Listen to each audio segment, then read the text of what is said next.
केंद्रीय नाણામંત્રી श्रीमती निर्मला सीतारमण द्वारा नरेन्द्र मोदी 0.3 सरकार प्रथम बजेट रजू करवामां आव्युं, जेनुं भाजप तेमज एनडीएना साथी पक्षों द्वारा आवकारवामां आव्युं हतुं। जे अंतर्गत गुजरात राज्यना मुख्यमंत्री श्री भूपेन्द्रभाई पटेल तेमज राज्यना नाણામંત્રી श्री कनुभाई देसाईए आ बजेटने सर्वग्राही बजेट होवानुं जणाव्युं हतुं। आ समये पोतानी प्रतिक्रिया आपता नाણામંત્રી कनुभाई देसाईए केंद्रीय नाણામંત્રી श्रीमती निर्मला सीतारमण द्वारा रजू करवामां आवेल बजेटने देशना विकासने आगळ धपावनारुं बजेट गणाव्युं हतुं। तेमज देशना गरीबो, नौकरियात मध्यम वर्ग, महिलाओ, खेडूतो, वेपारीओ, उद्योगों माटे फायदाकारक होवानुं जणाव्युं हतुं। माननीय नाણામંત્રી श्रीमती निर्मला सीतारमण रजू कर्युं। आ बजेटनो मुख्य हार होय तो गरीब, महिला, युवाओं अने अन्नदाताने लक्ष्य में राखीने बजेट नक्की करवामां आव्युं छे।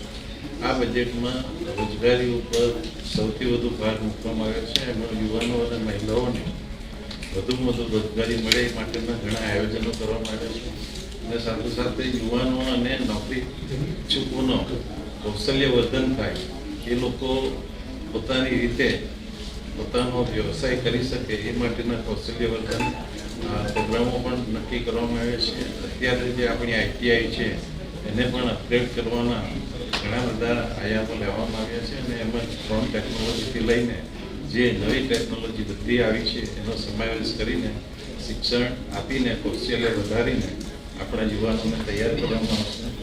ખાસ કરીને દરેક રાજ્ય માટે 1,50,000 કરોડ ઇન્ટરેસ્ટ ફ્રી 50 વર્ષની લોન સરકારે આપવાનું નક્કી કર્યું છે। આના લીધે દરેક રાજ્યમાં ઇન્ફ્રાસ્ટ્રક્ચરનો વિકાસ થશે, એના લીધે ટુરિઝમ વધશે, એના લીધે ઉદ્યોગો વધશે અને આ બધા વિકાસને લીધે રોજગારીની અભૂતપૂર્વ તકો ત્યાં માટેનું આયોજન કરવામાં આવ્યું છે અને સાથે સાથે 1 કરોડ ખેડૂતો પ્રાકૃતિક ખેતી અપનાવે એ માટેનું આયોજન કરીને એના માટે સહાય આપવામાં આવશે। સાથે સાથે જે પ્રાકૃતિક ખેતીના લીધે જે પ્રોડક્ટ પેદા થાય એનું પણ બ્રાન્ડિંગ કરવામાં આવશે અને એ બ્રાન્ડિંગના લીધે એમને વધુ સારી કિંમતો પણ મળી શકશે એ રીતનું આયોજન કરવામાં આવશે।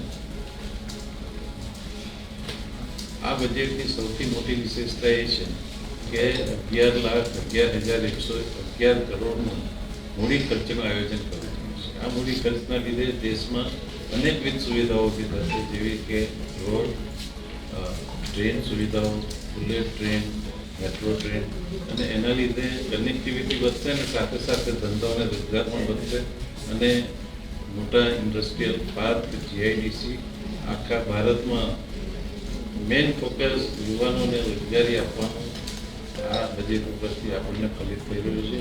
જે યુવાનો નોકરીમાં જોડાશે એવા 2 કરોડ યુવાનોને સૌપ્રથમ પહેલો પગાર જે તે કંપનીમાં ડીબીટી મારફત આપવામાં આવશે એ પણ આયોજન કરવામાં આવ્યું છે।